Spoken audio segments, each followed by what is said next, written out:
Look at the beauty of fine sapphire and marvel at the diversity of garnets.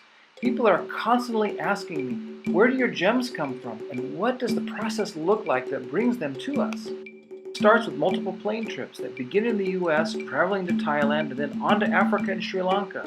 I go right to the heart of the gemstone mining centers, and it's in these areas such as northern Tanzania, under the watchful eye of Mount Kilimanjaro, that some of the world's most beautiful and rare gemstones are found. To get to the mines, I have to travel by four-wheel drive. These are rural areas. They are primitive and often without electricity and running water. At mining sites, we look for miners with fine quality rough for sale. Sometimes we go into the mines. I descended here about 35 feet using footholds made of rock and wooden beams. At the bottom I found a miner chipping at the walls with a hammer and chisel, hoping to find rhodolite garnet crystals embedded in the host rock.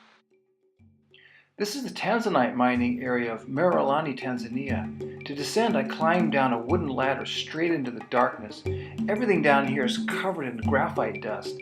The miners here are looking for veins of quartz containing pockets of the valuable Tanzanite. At 1,000 feet down, it's hot. The temperature's in the 90s. Sri Lanka is also a very important source for sapphire, for garnets, for spinel, and others. The gems here are located beneath the rice fields in ancient gem-bearing gravels that are about 30 feet below the surface. Because the water table is so high, they have to pump out the mines constantly. While you're down there, the water is constantly pouring in over you like a shower. In Jantaburi, Thailand has produced sapphire for years.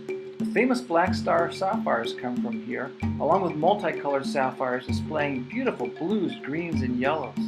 Now, after processing the gem-bearing dirt, they return the soil to resume growing tropical fruits like bananas and mangoes. Selecting the rough is not easy. We must light up the interior of the stone from many angles, looking for cracks and distracting inclusions. It's critical to know exactly also how to orient the stone to get the best color and weight retention. It's a tricky process. Selecting the opals are also tough because you must determine where the best play of color will be found and how to face up the stone. You've got to select stable material as well that won't crack when it's cut.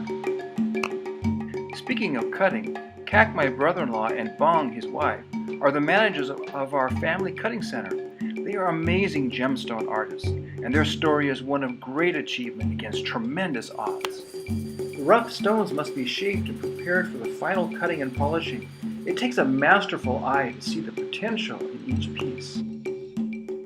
After that, the precision work of cutting and polishing begins.